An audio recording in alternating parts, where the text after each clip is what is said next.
Hey guys, it's Robert with MudBusters here. Today we're going to be installing a set of Max Fender Flares for our 2024 Polaris Xpedition. We're going to start up here on the front, and the first thing you're going to need to do is remove these 4 rivets.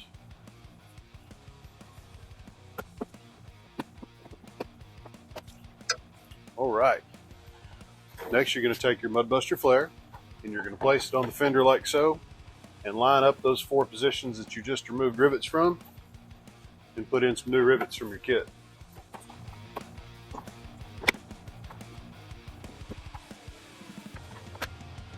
Now with those installed, the rest of your install up front is pretty straightforward. You just start at the front, work your way to the back, installing the rivets as you go, and making sure this bottom stays lined up with the inside of this gap in the panel here. 21/64 drill bit. Start at the front. Install a rivet as you drill each hole. Way you don't get any misalignment.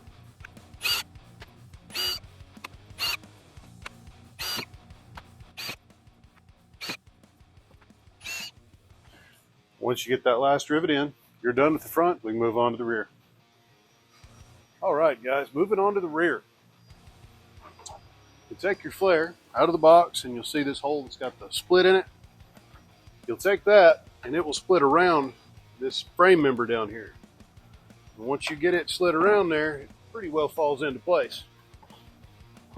So you'll start at the bottom, and line everything up, and drill all your holes. Make sure that this top inside edge is flush with the side of the box as you go. On the rear, it's the same 21/64 drill bit that we used up front. Install 1 rivet, move on to the next location, checking periodically to make sure that everything's still lined up.